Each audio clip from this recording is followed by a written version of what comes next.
So welcome welcome to everyone. So हम लोग coordination chemistry start किया था हम लोगों ने, ठीक है। एक क्लास ली थी हमने, दो क्लासेस ऑलमोस्ट। एक क्लास में मैंने दोबारा रिपीट किया था उन सब चीजों को, ठीक है। तो ऑलरेडी हम लोग उन सब चीजों को रिपीट कर चुके हैं। कोऑर्डिनेशन कंपाउंड की दो क्लासेस ले चुके हैं, इसमें सारी इंपॉर्टेंट चीजों को हमने कवर किया था, ठीक है। तो आज हमारा कोऑर्डिनेशन का ये हम लोग का थर्ड क्लास है और आज बहुत इंपॉर्टेंट टॉपिक स्टार्ट करेंगे।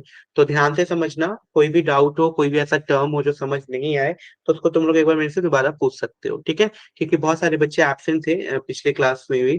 तो अगर किसी को कोई भी डाउट होगा उसमें, तो तुम लोग मेरे से दोबारा पूछ लेना उन टर्म्स में, ठीक है, जो टर्म्स आप लोगों को समझ नहीं आए। तो चलिए शुरू करते हैं इफेक्टिव एटॉमिक नंबर से, ठीक है। इससे पहले हम लोगों ने कोऑर्डिनेशन केमिस्ट्री में जितनी भी इंपॉर्टेंट चीजें होती है उसको ऑलरेडी कवर किया है। तो ये है इफेक्टिव एटॉमिक नंबर। तो ये क्या होता है? ईएन रूल बोलते हैं इसको। तो इफेक्टिव एटॉमिक नंबर रूल का मतलब क्या है? तो basically in order to explain the stability of the complex, जो कॉम्प्लेक्स की स्टेबिलिटी को एक्सप्लेन करना था, goes by the effective atomic number. किसने किया था? सिडविक ने किया था। यानी in order to explain the stability of the complex, Sidgwick propose effective atomic number abbreviated as En, right, which is defined as the resultant number of electron with the metal atom or ion after gaining electron from the donor atom of the ligand, ठीक है। And the effective atomic number, that is En, generally coincides with the atomic number of next inert gas exception in some cases. तो अभी example से और अच्छे से clear हो जाएगा कि ये ईएन होता क्या है। क्या होता है इफेक्टिव एटॉमिक नंबर? तो बेसिकली इफेक्टिव एटॉमिक नंबर वो होता है, ये मिलता है, कौन साइड करता है किसके साथ? Atomic number of next inert gases. जैसे कि Fe का एटॉमिक नंबर 26 है, तो उसका नेक्स्ट एटॉमिक नंबर बताओ इनर्ट गैसेस का, उससे कोइंसाइड करेगा। उतने ही इलेक्ट्रॉन Fe को चाहिए लीगेंड से, ठीक है। तो कितना लीगेंड से इलेक्ट्रॉन चाहिए मेटल को कि वो स्टेबल हो जाए? तो जितना चाहिए वो किसके इक्वल होता है? उसके नियरेस्ट नोबल गैस के इलेक्ट्रॉनिक कॉन्फ़िगरेशन के इक्वल। तो अभी समझते हैं एग्जांपल के थ्रू। सबसे पहले देखते हैं कि ईएन को हम कैलकुलेट करते कैसे हैं। So EN can be calculated, EN को हम कैलकुलेट कर सकते हैं। EN that is effective atomic number, ठीक है। इफेक्टिव एटॉमिक नंबर कैसे बेटा? इसको कैलकुलेट करने का तरीका है, that is atomic number of the metal. सबसे पहले हमें जेड चाहिए, that is atomic number of the metal, minus number of electron, minus number of electron lost in the ion formation, plus number of electrons, number of electrons lost in the ion formation, मतलब oxidation state की बात हो रही है, इन the ion formation, number of electron lost in the ion formation plus number of electron gained from the donor atom, number of electrons gained from ligand बोल देता हूँ, gained from ligand, ठीक है। तो ये हो गया तरीका हम लोग का ईएन निकालने का। तो ध्यान से समझना, इस तरीके से हम ईएन निकालेंगे। अब ये रूल देखते हैं फटाफट। जैसे मान लो हमारे पास दे रखा है CONH3Cl3 और किसी ने बोला कि आप मुझे बताओ इसका ईएन इफेक्टिव एटॉमिक नंबर क्या होगा। तो कैसे निकालूंगा ईएन का? सबसे पहले हमें क्या चाहिए बताओ भाई? सबसे पहले क्या चाहिए? Z, atomic number of the metal. तो यहाँ पे मेटल क्या है? कोबाल्ट, ठीक है। तो कोबाल्ट का एटॉमिक नंबर क्या होता है भाई? सबको पता है, that is science teacher very cruel मांगे fair copy, right, that is 7। तो इसका 7 पे आ रहा है ना, मतलब 27 है, 21 से स्टार्ट होता है ना सीरीज। तो 27 इसका एटॉमिक नंबर हो गया। माइनस, माइनस है कि प्लस है जल्दी बताओ? तो ये है माइनस नंबर ऑफ, माइनस में क्या है? Wait wait wait, minus number of electron lost in the ion formation, मतलब इसका ऑक्सीडेशन स्टेट। तो भाई इसका ऑक्सीडेशन स्टेट कितना आएगा कोबाल्ट का? यहाँ पे जल्दी बोलो। कोबाल्ट का ऑक्सीडेशन स्टेट आएगा, जिसका निकालना होता है उसको एक्स लो। NH3 न्यूट्रल मॉलिक्यूल है तो जीरो चार्ज है, माइनस क्लोरीन का 1 होता है, 3 है तो -3 हो गया, इज इक्वल टू 0। तो एक्स इज इक्वल टू कितना आ गया? 3। तो ये तो आ रहा है भाई 3, यानी यहाँ वैल्यू पुट करोगे 3। फिर क्या है? प्लस कितना इलेक्ट्रॉन लीगेंड दे रहा है यहाँ पे? तो लीगेंड यहाँ पे कितने हैं? 6। और एक लीगेंड के पास कितने इलेक्ट्रॉन्स होते हैं? एक लोन पेयर देता है ना, लोन पेयर में 2 इलेक्ट्रॉन होते हैं, तो 6 लीगेंड्स हैं और एक लोन पेयर हर एक लिगेंड देगा, तो टोटल कितने देंगे, 12 ना। तो ये हो गया 6 × 2, है ना, एक लिगेंड में दो, एक लोन पेयर में दो इलेक्ट्रॉन्स होते हैं। तब इसको सॉल्व करो बेटा, कितना आ गया, ये आ गया 27 - 3 + 12, ठीक है। तो कितना आ गया, जल्दी बोलो। तो 27 - 3, दैट इज 24 + 12, दैट इज 36। तो ये आ गया 36, जो कि किसका एटॉमिक नंबर है, क्रिप्टन का। नोबल गैसेस से कंपेयर करना है, क्रिप्टन का एटॉमिक नंबर के करीब है ना। यानी इसका क्या हो गया भाई, कोऑर्डिनेशन नंबर इसका 6 होगा, एटॉमिक नंबर 27 है, ऑक्सीडेशन स्टेट +3 है, और ये इफेक्टिव एटॉमिक नंबर को शो कर रहा है। ठीक है, 36 आ गया ना क्रिप्टन। तो ये इफेक्टिव एटॉमिक नंबर को शो कर रहा है।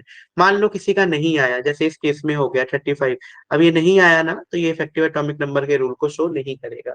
और जैसे इसमें 86 आ गया रेंडियम, तो ये भी शो कर रहा है। 36 आ गया क्रिप्टन, तो ये भी शो कर रहा है। तो इस हिसाब से हम ईएन कैलकुलेट करते हैं, इफेक्टिव एटॉमिक नंबर रूल। ठीक है, तो आई होप यहाँ तक किसी को प्रॉब्लम नहीं होगी। क्लियर है सबको ना ये, कि how to calculate the effective atomic number, right. Similarly अगर मैं बोलूं कि अगर आपको K4 के लिए निकालना है, सेकेंड केस के लिए, right, so we have no K4, here we have Fe, यहाँ पे है CN6, ठीक है। तो चलो सबसे पहले एटॉमिक नंबर ऑफ Fe कितना हो गया, जल्दी बोलो, 26। ऑक्सीडेशन स्टेट कितना होगा, निकाल लें। चलो निकालते हैं, कैसे, K4, तो ये आ जाएगा 4, Fe का निकालना है तो X हो गया, 4 मतलब प्रोटेक्शन का 1 होता है ना, तो 4 लिख दिया, 4 है तो। Cn का -6 इज इक्वल टू 0, तो X इज इक्वल टू कितना आ गया, 2। तो X इज इक्वल टू आ गया 2, तो ये रहा 2, प्लस कितने लिगेंड्स है भाई यहाँ पे भी, तो 6 × 2 दैट इज 12, तो 6 × 2, तो ये कितना हो गया, 26 - 2 + 12, 26 में से 2 गया, again this is 24 + 12, that is 36। तो ये भी आर्गन का, क्रिप्टन का एटॉमिक नंबर है। So we can say that ये भी इफेक्टिव एटॉमिक नंबर रूल को शो करेगा। ठीक है, तो आई होप ये क्लियर होगा ना, इफेक्टिव एटॉमिक नंबर निकालना, निकाल दोगे किसी का भी इफेक्टिव एटॉमिक नंबर इजिली। तो इस तरीके से बेटा आपको इफेक्टिव एटॉमिक नंबर निकालना है। जल्दी बताओ क्लियर हुआ कि नहीं, ये चीज फटाफट कंफर्म कर दो एक बार। Is this clear to everyone?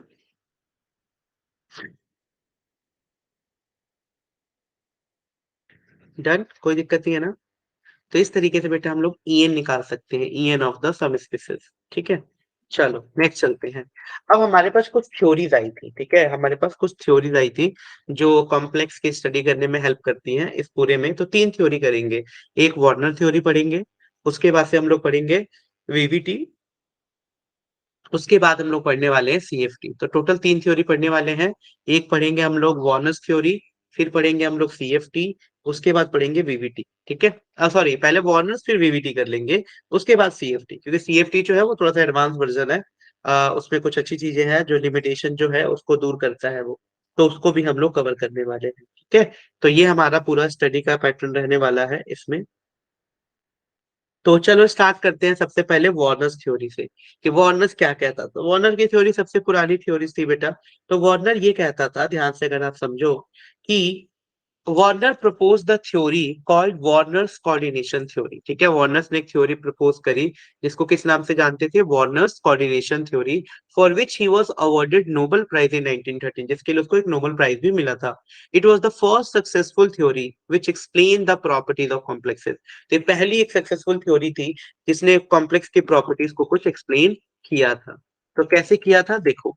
तो सबसे पहले इसने बोला था कि दो तरीके की वैलेंसीज और लिंकेज होता है। पहला जिसको बोलते हैं प्राइमरी वैलेंसीज, दूसरा जिसको बोलते हैं सेकेंडरी वैलेंसीज। ठीक है, तो प्राइमरी वैलेंसीज आर आयनिजेबल। तो यही इंपॉर्टेंट चीज है कि प्राइमरी वैलेंसीज जो होती है वो आयनिजेबल होती है, and are exhibited by a metal in the formation of its simple salts such as COCl3, CuSO4 and AgCl.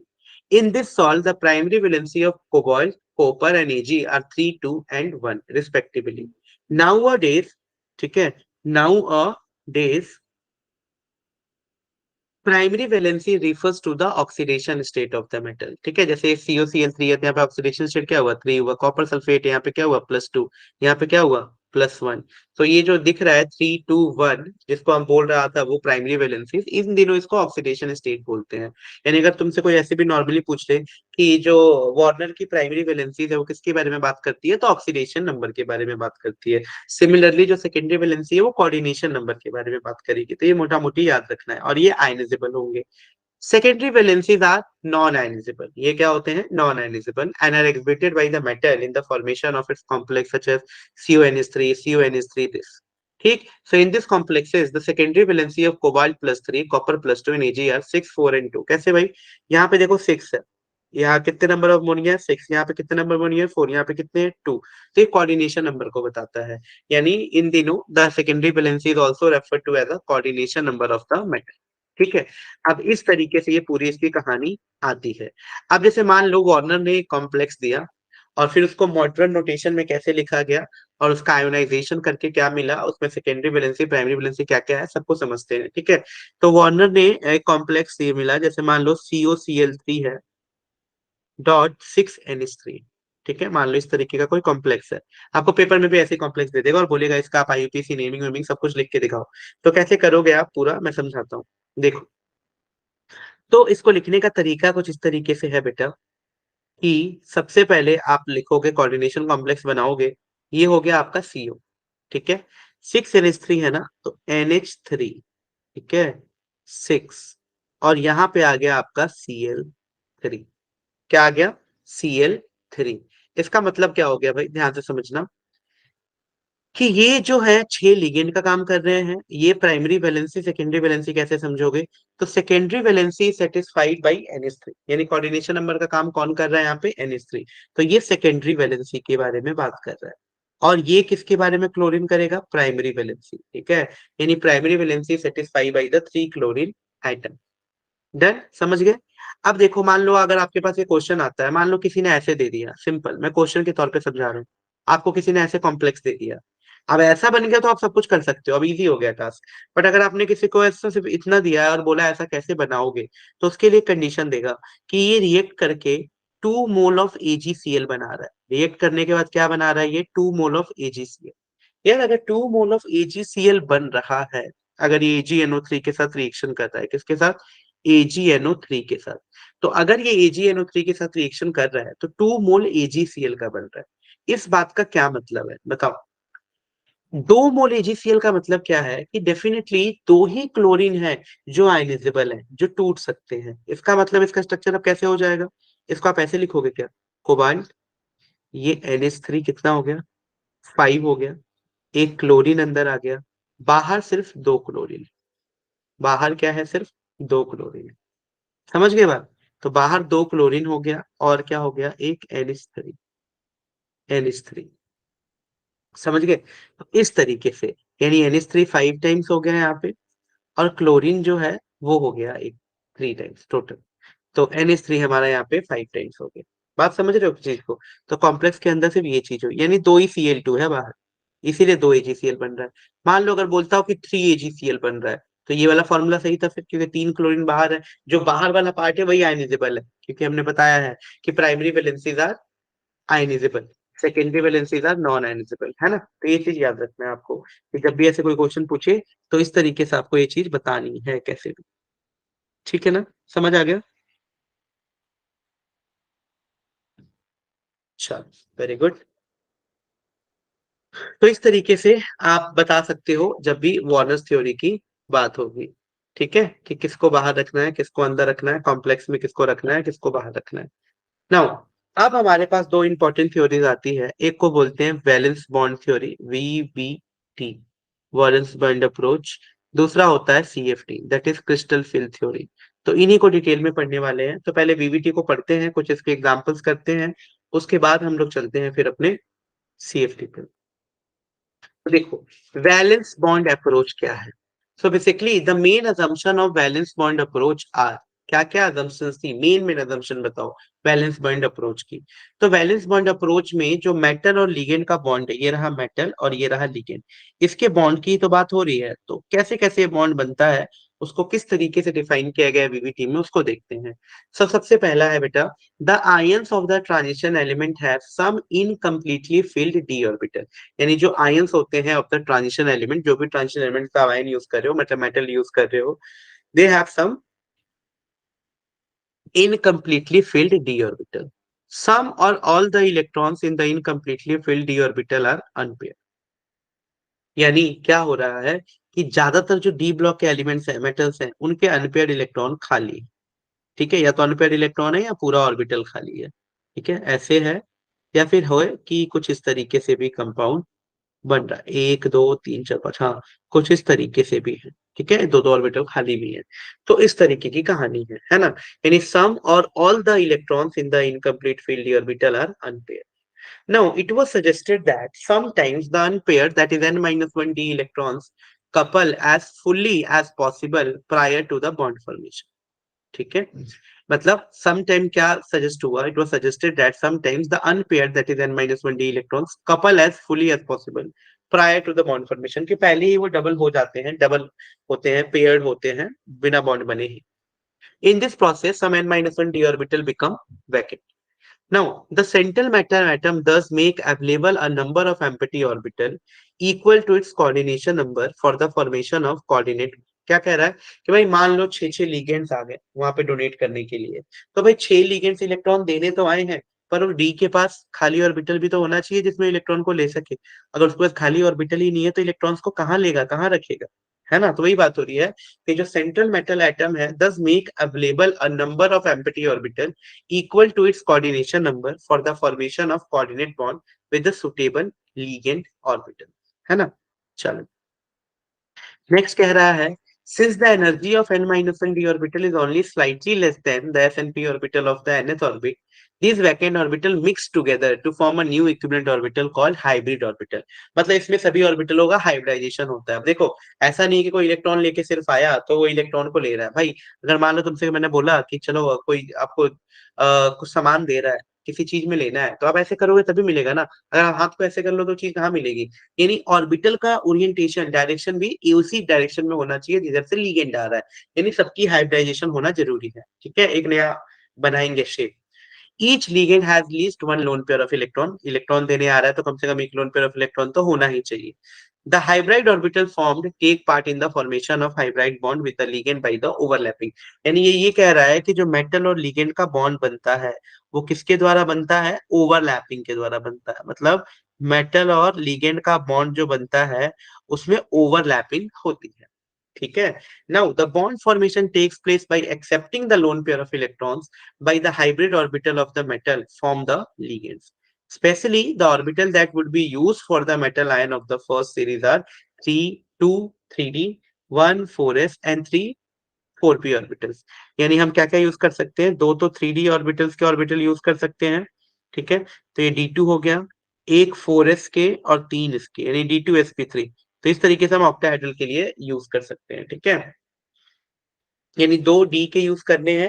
यानी अगर जब भी आपको बॉन्ड बनाना है 6 के लिए मान लो बनाना है, तो the orbital that would be use for the metal ion of the first series are 2 3d, और एक 4s का होना चाहिए और 3 4p के ऑर्बिटल्स उसमें होने चाहिए। ठीक है, द रेस्ट 3d और inner orbitals of the metal ion do not participate in the bonding. Now when the n minus 1 d orbital are used in the bond formation, मतलब अंदर वाला देखो दो तरीके का है, एक तो 3d है, एक 4s है, 4p है, तो 4d भी तो है।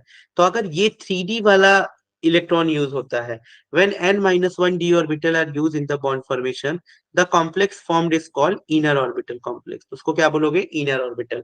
और अगर ये 4d वाला यूज होता है d का, तो उसको हम बोलेंगे आउटर ऑर्बिटल कॉम्प्लेक्स। ठीक है, यानी the bond hybridization involve and the resulting geometrical shape of the complex इस तरीके से आइडेंटिफाई कर सकते हैं। जैसे कि कब वो ऑक्टाहेड्रल होगा, कब वो टेट्राहेड्रल होगा, स्क्वायर प्लेनर होगा, एंड ऑल दिस थिंग। तो चलो कुछ एग्जांपल्स लेते हैं और एग्जांपल के थ्रू मैं समझाने की कोशिश करता हूँ तुम्हें कि किस तरीके से आप वैलेंस बॉन्ड थ्योरी की हेल्प से आप इसको डिफाइन करोगे। ठीक है, तो चलो देखते हैं फटाफट।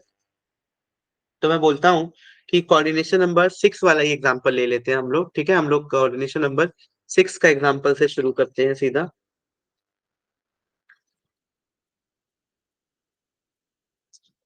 या फोर से भी शुरू कर सकते हैं, वैसे कोई इशू नहीं है।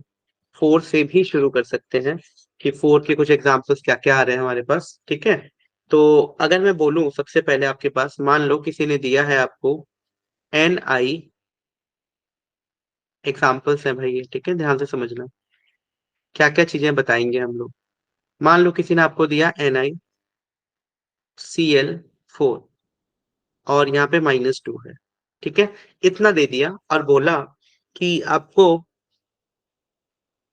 बताना है भाई इसका पूरा क्या क्या कहानी है, ठीक है, कि इसका आप मुझे बताइए क्या इसका शेप होगा, क्या इसका मैग्नेटिक करेक्टर होगा, कितने एनपेयर इलेक्ट्रॉन्स होंगे, सब कुछ बताना है। तो स्टेप बाय स्टेप में एक चीज बता रहा हूँ, वो तुम ध्यान से समझना थोड़ा। सो बिफोर सॉल्विंग क्वेश्चन एक दो चीजें बता रहा हूँ जो आपको याद होना चाहिए, ठीक है।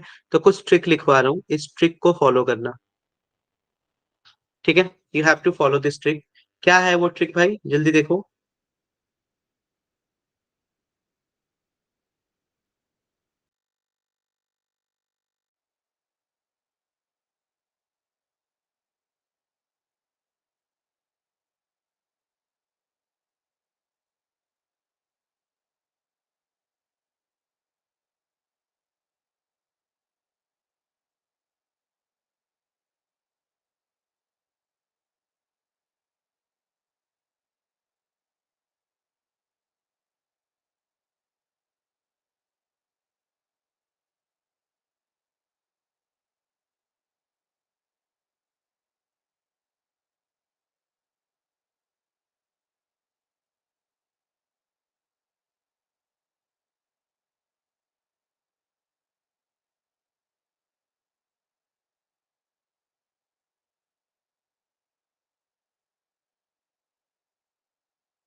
Right.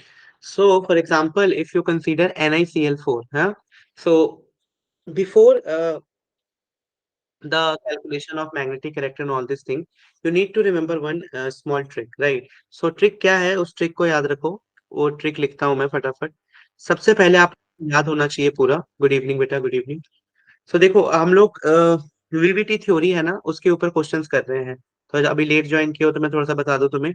वीवीटी के ऊपर क्वेश्चंस कर रहे हैं, इसके बाद सीएफटी करेंगे। तो वीवीटी में हमें क्या बोलता है वो, कि आप मैग्नेटिक ऐसे कॉम्प्लेक्स दे देगा, जैसे मैंने लिखा है ना NiCl4, ऐसे ही वो कॉम्प्लेक्स दे देगा और बोलेगा तुम्हें कि आप ना इसका मैग्नेटिक करेक्टर निकालो, नंबर ऑफ अनपेयर इलेक्ट्रॉन निकालो, शेप बताओ, हाइब्रिडाइजेशन बताओ, ये सारी चीजें पूछेगा वो। तो कैसे करना है उसके लिए मैं थोड़ा ट्रिक बता रहा हूँ तुम्हें, ठीक है। तो दो तीन जो ट्रिक बता रहा हूँ उस ट्रिक को याद रखो, ठीक है, उससे तुम बड़े आसानी से कर लोगे। तो पहला ट्रिक ये है कि आप 3D सीरीज को याद रखोगे। तो ट्रिक नंबर 1 ये है, 3D सीरीज को याद रखो पूरा। तो 3D सीरीज में अपना क्या क्या आता है, जल्दी बोलो। तो 3D सीरीज में आता है अपना scandium, science teacher, very, cruel, मांगे, फेयर, कॉपी, निकल, कॉपर, जिंक, ठीक है। तो साइंस टीचर, वेरी क्रूअल, मांगे, फेयर, कॉपी, निकल, कॉपर, जिंक, तो ये हो गया हम लोग का पूरा, ये एलिमेंट्स के नेम, ठीक है जी। अब देखो ध्यान से यहाँ पे, ये 21 से शुरू होता है और 30 पे खत्म होता है। और बेटर मैं बोल रहा हूँ सबको +2 ऑक्सीडेशन स्टेट में याद रखना। किसमें याद रखना, +2, +2। मैं अभी बताऊंगा मैं +2 में क्यों बोल रहा हूँ, इससे हेल्प क्या मिलेगा। सबको +2 में याद रखना है, ठीक है। अब देखो +2 में याद करने का फायदा ये है कि ये 3D1 हो गया, कुछ भी याद रखने की जरूरत नहीं है। ये 3D2 हो जाएगा, ये 3D3 हो जाएगा, ये 3D4 हो जाएगा, ये 3D5 हो जाएगा, ये 3D6 हो जाएगा, 3D7, 3D8, 3D9, 3D10। तो वो वाला चक्कर ही खत्म, जो बोलते थे ना कि कॉपर और क्रोमियम के लिए एक्सेप्शन इलेक्ट्रॉनिक कॉन्फ़िगरेशन याद रखना है, कुछ नहीं। आप सबको +2 में याद रखो, तो काम खत्म। तो पहला ट्रिक क्लियर है, सब याद रख लोगे इसको। और याद करने का तरीका बता दिया है मैंने, साइंस टीचर वेरी क्रूअल, मांगे फेयर कॉपी, निकल कॉपर चिक, पहली चीज है, ठीक है। अब ट्रिक 2 देखो क्या है। ट्रिक नंबर 2, हालांकि इस ट्रिक नंबर 2 का यूज हम करेंगे सीएफटी में। कहाँ यूज करेंगे? सीएफटी, क्रिस्टल फिल थ्योरी में, बट मैं यहीं पे लिखवा रहा हूँ उसको भी। ये होता है ऑर्डर, किसका ऑर्डर? लीगेंड्स का order, ligands strength, ligand strength order. तो लीगेंड का स्ट्रेंथ का ऑर्डर है ये। क्या होता है देखो, मैं पहले लिख रहा हूँ फिर समझाऊंगा, ठीक है तुम्हें, कि कैसे याद रखना है इसको।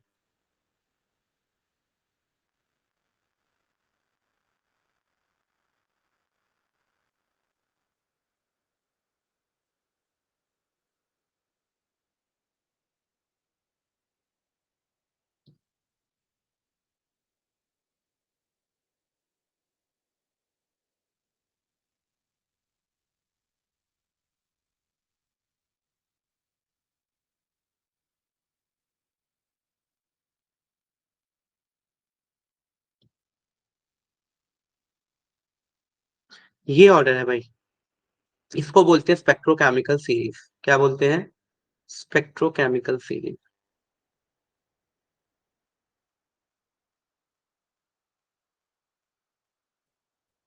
अब होगा टेंशन कि ये याद कैसे होगा।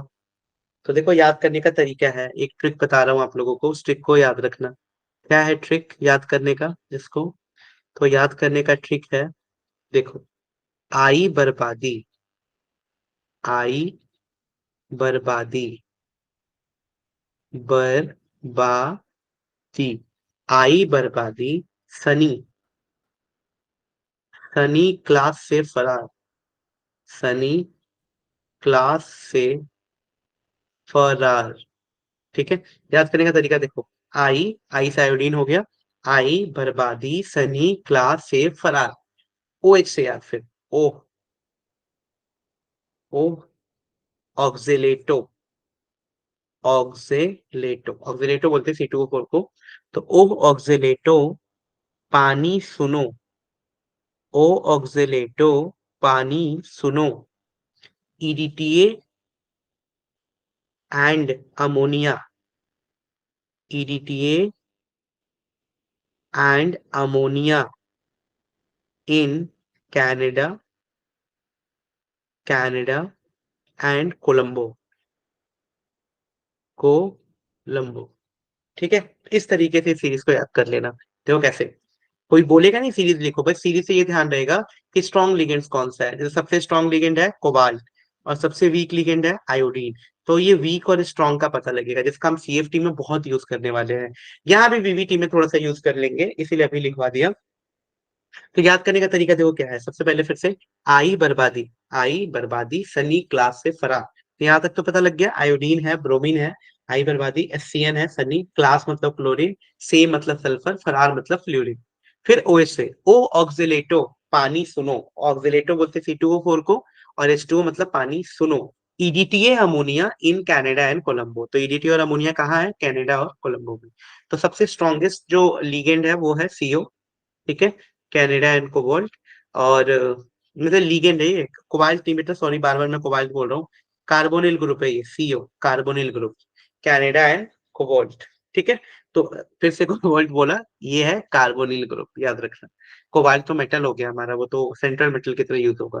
तो समझ आ गया कैसे याद रखना है? ये दोनों चीजें समझ आ गई। ट्रिक 1 ट्रिक 2, जल्दी बोलो एक बार, कोई डाउट हो तो पूछ लो इसमें।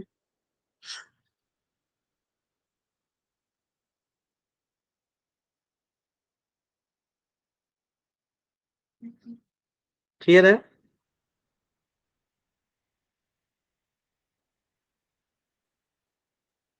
हम्म, ये नोट कर लो फटाफट, सभी लोग नोट करो इसको, क्योंकि ये जरूरी है, इसके बिना क्वेश्चन सॉल्व नहीं होगा। जल्दी से नोट करो, 1 मिनट का टाइम है सबके पास, फटाफट नोट करो।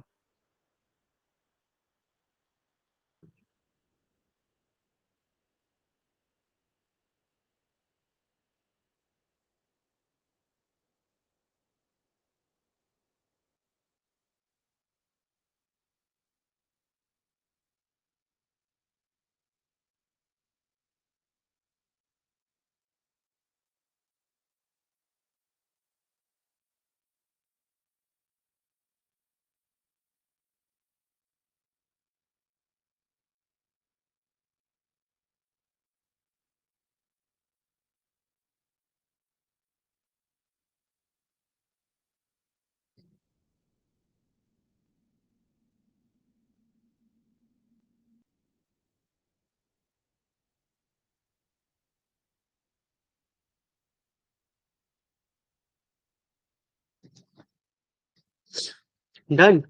चलो, तो अब करते हैं शुरू इस कॉम्प्लेक्स का नेमिंग वेमिंग, फटाफट किस तरीके से कॉम्प्लेक्स का नेमिंग करना है, अगर आपको ये ध्यान आ गया तो। चलो मेरे पास है कॉम्प्लेक्स। अच्छा उससे पहले ना कुछ चलो वो बता दूंगा साथ में।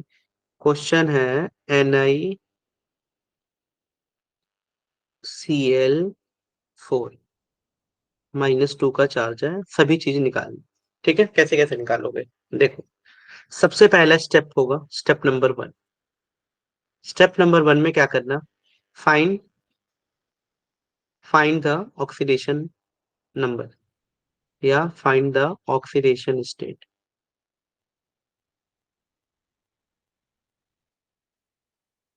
ठीक है, तो फाइंड द ऑक्सीडेशन स्टेट, सबसे पहले ऑक्सीडेशन स्टेट निकालो। Ni का निकालना है ना, स्टेट ऑफ निकल, ये हर क्वेश्चन में सेम करना है। तो निकालना है Ni का, तो एक्स लिया। Cl ये थोड़ा सा याद रखना है बेटा, क्या बोल रहा हूं मैं, जैसे कि आपके पास मान लो कोई भी हैलोजन हो गया, जैसे फ्लोरीन हुआ, क्लोरीन हुआ, ब्रोमीन हुआ, आयोडीन हो गया, या फिर आपको मैं बोलूं Cn हो गया, है ना। इन सब पे कितना चार्ज होता है बेटा, -1। उसी तरीके से H2O हो गया, NH3 हो गया, कार्बोनिल हो गया, इन सब पे 0 चार्ज होता है। C2O4 हो गया, C2O4 इस पे -2 चार्ज होता है। सल्फर हो गया, इस पे भी -2 होता है। ठीक है, तो ये थोड़ा सा याद रखना है आप लोगों को, किस पे कितना चार्ज होता है। हम्म। अब देखो, Cl पे हमें पता है -1 है, तो -1 × 4 कितना हो गया, ये -4 इज इक्वल टू में -2, तो एक्स की वैल्यू कितनी आ गई बेटा, -2 +4, तो एक्स की वैल्यू आ गई यहाँ पे 2। डन। एक्स की वैल्यू कितनी आ गई, 2। तो यहाँ से हम एक्स की वैल्यू निकाल सकते हैं, जो कि हमारी 2 आ रही है। कोई प्रॉब्लम नहीं, ठीक है, एक्स की वैल्यू आ गई है हमारी 2। अब देखो, जब एक्स की वैल्यू हमारी 2 आ गई, तो नेक्स्ट काम क्या है। अब एक्स की वैल्यू 2 देखते ही पता लग गया कि निकल पे कितना चार्ज है बेटा, +2। इसलिए मैंने बोला था +2 में याद रख लो सबको। ठीक है, तो निकल +2 पे कितना था, जल्दी बताओ। निकल +2 पे 3D8, तो यहाँ सीधा लिख दोगे 3D8। अब मान लो निकल +2 ना होके क्या आ जाता, निकल +3 आ जाता। मान लो निकल क्या आ जाता, +3, तो क्या करते, +2 पे 3D8 है, तो +3 पे एक और कम कर दो, 3D7 कर देते। बात समझ रहे हो। तो +2 याद कर लो, उस हिसाब से +3 निकालना हो या फिर प्लस निकालना हो, उसको तुम इजिली कैलकुलेट कर सकते हो। तो एक जो मीन याद करने का है, उसको याद कर लो बस, एक बार जब वो निकल गया तो पूरा निकल जाएगा आराम से। ठीक है, डन, यहाँ तक कोई दिक्कत नहीं। चलो, तो ये हो गया निकल +2 3D8। सेकेंड स्टेप में क्या करोगे, स्टेप नंबर 2 में कुछ ये करना, स्टेप नंबर 2 की बात कर रहा हूँ। स्टेप नंबर 2 में कुछ ये करना, आइडेंटिफाई द लिगेंड। ठीक है, identify the ligand, identify the ligands, identify the ligands, ligands को आइडेंटिफाई करो, स्ट्रॉन्ग लिगेंड्स है या वीक लिगेंड्स है। तो बेटा क्लोरीन क्या है, जल्दी बोलो। क्लोरीन, क्लोरीन कैसा लिगेंड दिख रहा था, साफ साफ दिख रहा था, बहुत ही वीक लिगेंड है ना। स्टार्टिंग में ही था ना, आई बर्बादी सनी क्लास से फरार, लास्ट वाले स्ट्रॉन्ग होते हैं, तो they are the weak ligand. तो ये तो वीक लिगेंड है। Weak ligands. ठीक है, तो ये तो वीक लिगेंड्स है। इसका मतलब क्या हुआ? इसका मतलब ये हुआ कि यहाँ पे लिगेंड भी पता लग गया। अब स्टेप 3 जो होगा उसमें हम करेंगे हाइब्रिडाइजेशन। स्टेप 3 में करा करेंगे हम लोग हाइब्रिडाइजेशन। ध्यान से समझना कैसे हाइब्रिडाइजेशन कर रहा हूँ। सबसे पहले क्या करो, आप डायग्राम बनाओगे ऑर्बिटल्स का। तो सबसे पहले आप डायग्राम बनाओगे 3D ऑर्बिटल का। तो बनाओ 3D ऑर्बिटल का डायग्राम।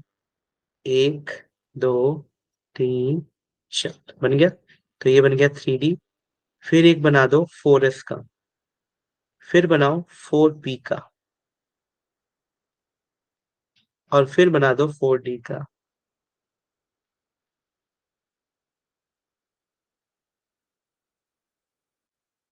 ठीक है, तो 3D 4S 4P और 4D। कितने इलेक्ट्रॉन है? 3D 8 है। चलो ठीक है जी, 3D 8 है, फिल करो। एक इलेक्ट्रॉन, दो इलेक्ट्रॉन, तीन इलेक्ट्रॉन, चार इलेक्ट्रॉन, पांच इलेक्ट्रॉन, छह इलेक्ट्रॉन, सात इलेक्ट्रॉन, आठ इलेक्ट्रॉन। डन। आठ इलेक्ट्रॉन हो गए। अब यहाँ पे होता है इंपॉर्टेंट चीज, पहले तो ये करना ही करना है आपको कैसे भी। इसको बोलते हैं, अब देखो कितने लीगेंड्स हैं। तो लीगेंड्स कितने बेटा आपके पास? चार। टोटल लीगेंड्स है चार। अब चार लीगेंड्स आ रहे हैं तो चार जगह भी तो खाली होनी चाहिए, है ना। चार जगह लीगेंड, दो इलेक्ट्रॉन्स होते हैं, तो उनको पूरा खाली ऑर्बिटल चाहिए, क्योंकि एक ऑर्बिटल में आपको पता है दो इलेक्ट्रॉन आ सकते हैं।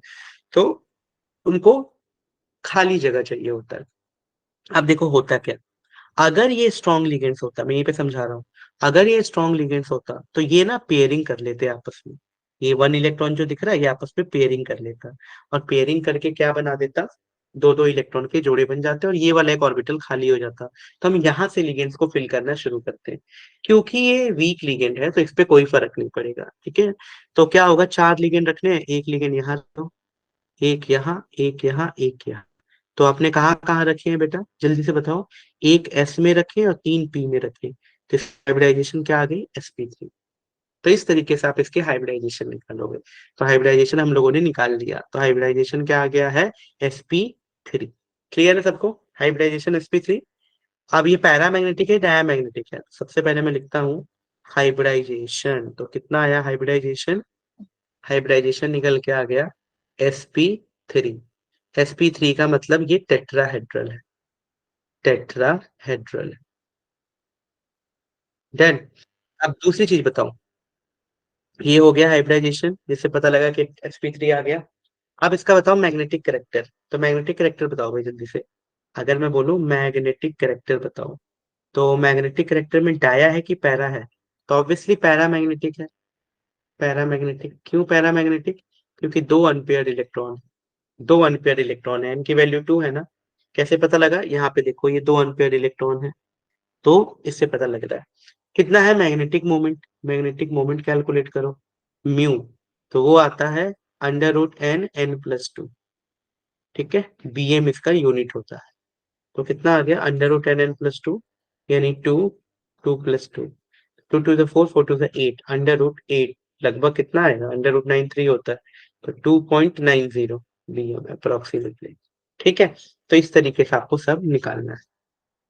जल्दी से बताओ ये चीज क्लियर हुई कि नहीं? एक चीज फटाफट, कि किस तरीके से मैंने इसका हाइब्रिडाइजेशन निकाला, मैग्नेटिक करेक्टर निकाला और पूरी वैल्यूज निकाली। ये चीज क्लियर हुई कि नहीं बता दो एक बार फटाफट।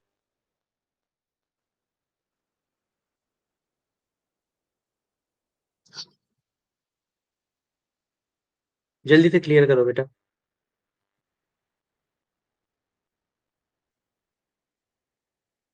क्लियर है सबको ये?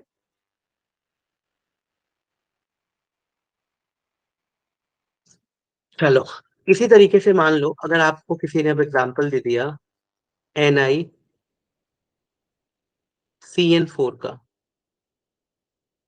NiCN4 का, मान लो किसी ने एग्जाम्पल दे दिया आपको NiCN4 का, आप क्या करोगे? Same to same step follow करो। स्टेप 1, कोई कैलकुलेट करके बताएगा ऑक्सीडेशन स्टेट कितना आ रहा है पहले स्टेप में? What is oxidation state?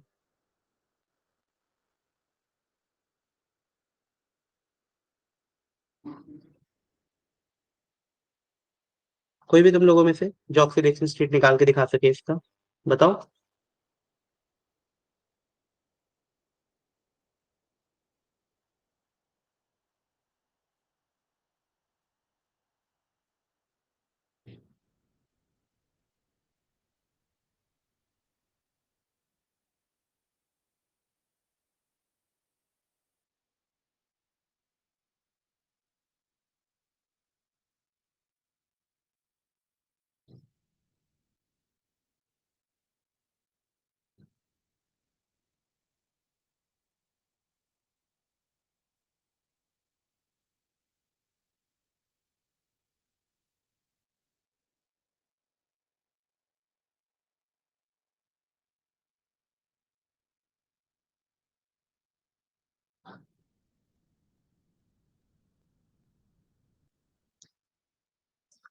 अभी कोई भी नहीं निकाल रहा है,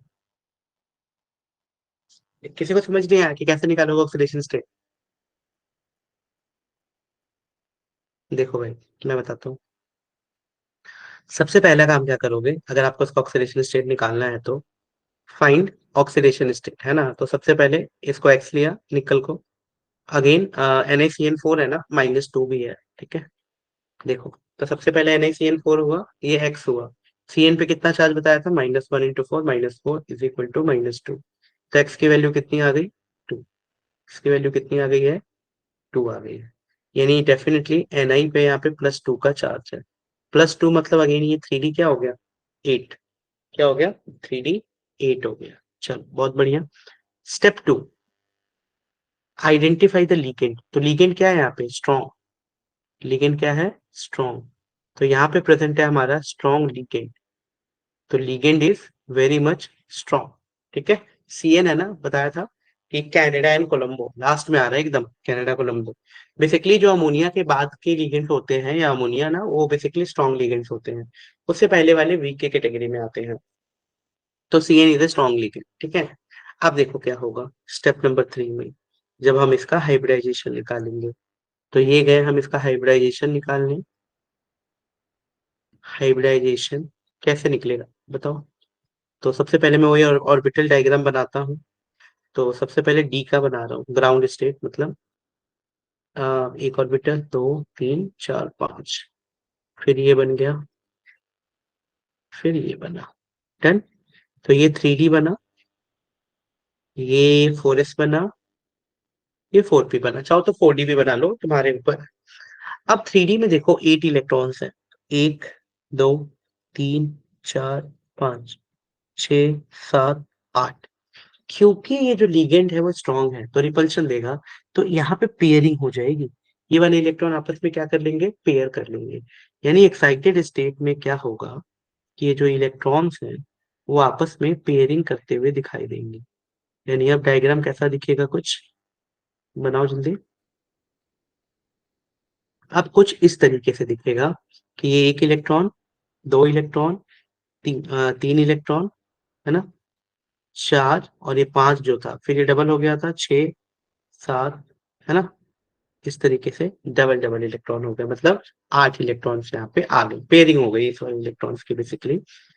अब कितने हैं लिगेंड, 4। तब 4 जगह यहाँ से काउंट होगी, 1 2 3 4। तो अब बताओ हाइब्रिडाइजेशन क्या आया, DsP2। मतलब डी का एक ऑर्बिटल, एक एस का ऑर्बिटल और 2 p के ऑर्बिटल। तो क्या हो गया, DsP2। तो याद रखना, जब भी स्ट्रॉन्ग लिगेंड्स है, यानी हाइब्रिडाइजेशन क्या निकल के आई है, पहली चीज तो कि जो हाइब्रिडाइजेशन है वो निकल के आई है DsP2। और जब भी DsP2 हो तो शेप क्या होता है, स्क्वायर प्लेनर। स्क्वायर प्लेनर, ठीक है। तो ये तो हो गया आपका भाई स्क्वायर प्लेनर हाइब्रिडाइजेशन। दूसरी चीज, दूसरी चीज बेटा, DsP2 है, स्क्वायर प्लेनर हो गया है। मैग्नेटिक कैरेक्टर बताइए। मैग्नेटिक कैरेक्टर क्या होगा, तो मैग्नेटिक कैरेक्टर जो है वो हो जाएगा यहाँ पे डाया मैग्नेटिक। डाया मैग्नेटिक क्यों भाई, डाया मैग्नेटिक क्यों, क्योंकि यहाँ पे तो अनपेयर इलेक्ट्रॉन 0 है, कोई है ही नहीं अनपेयर इलेक्ट्रॉन। देखो स्ट्रॉन्ग लिगेंड्स के चलते सब पेयर्ड हो गए थे ना, तो अनपेयर इलेक्ट्रॉन है ही नहीं, तो ये हो गया डायमैग्नेटिक। तो इस तरीके से हम चीजें पता कर सकते हैं, ठीक है। तो ये हमारी कहानी है बेटा। तो जब भी ऐसी चीजें आए, जब भी ऐसे क्वेश्चंस आए, चाहे वो VVT की बात हो चाहे CFT की बात हो, तो इस तरीके से आप क्वेश्चंस को सॉल्व करोगे। जल्दी बताओ भाई, किसी को कुछ भी डाउट हो, यहाँ तक कुछ भी पूछना हो तो कंफर्म मेरे से एक बार पूछो फटाफट। सबके लिए क्वेश्चन देता हूँ फटाफट, जरा करके दिखाना ये वाला। इसको देखते रहो अभी, किसी को कोई डाउट हो तो मुझे बताना। अभी ये क्वेश्चन दे रहा हूँ आप लोगों को, NiCO4। इसमें बताना है आप लोगों को क्या होगा हाइब्रिडाइजेशन, बताओ तो जरा। NiCO4 का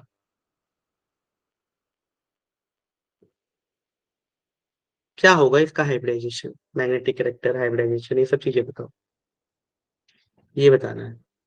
दूसरा इसमें लो और हाई स्पिन को भी बता सकते थे, वो सीएफटी में सीखेंगे खैर, कि अगर ज्यादा नंबर ऑफ अनपेड इलेक्ट्रॉन होते हैं तो उसको हाई स्पिन बोलते हैं, और जब कम होते हैं तो लो स्पिन बोलते हैं। तो ये सारी चीजें आएंगी सीएफटी में भी। इसी में हम आपको इनर ऑर्बिटल और आउटर ऑर्बिटल को भी समझ सकते हैं। तो इसमें तो फोर में कोई केस है ही नहीं आउटर का, सब में इनर ऑर्बिटल ही यूज हो रहा है।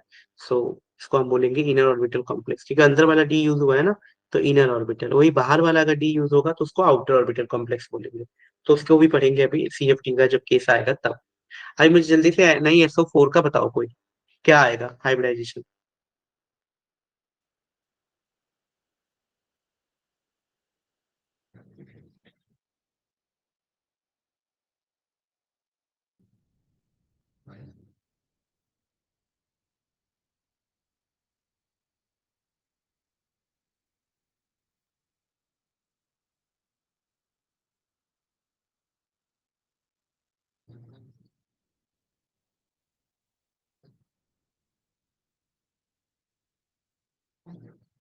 बताओ भाई कोई भी, NaCO4 का क्या होगा, एटलीस्ट कुछ तो स्टार्ट करो।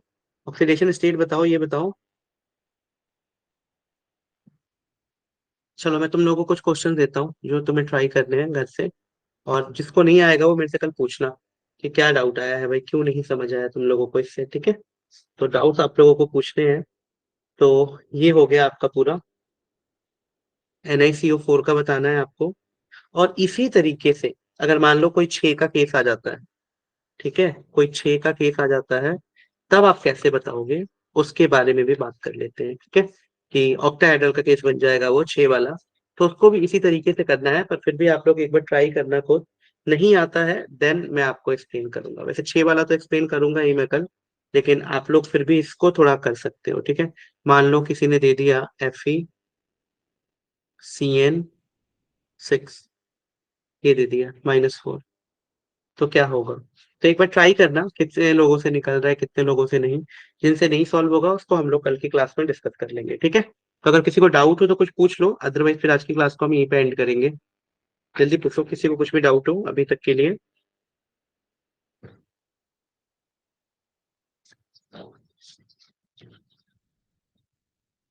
कोई भी डाउट है किसी को भाई अभी तक की क्लास में, तो डिस्कस कर लो फटाफट।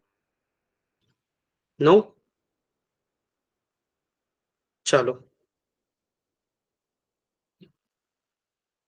फिर एंड करते हैं अपनी क्लास को यहीं पे, कल इसको ट्राई करना सॉल्व करने का, देखना इसकी क्या वैल्यूज आ रही है, और फिर मुझे बताओ, जो नहीं सॉल्व होगा तो मैं आप लोगों को सॉल्व करवाऊंगा, ठीक है।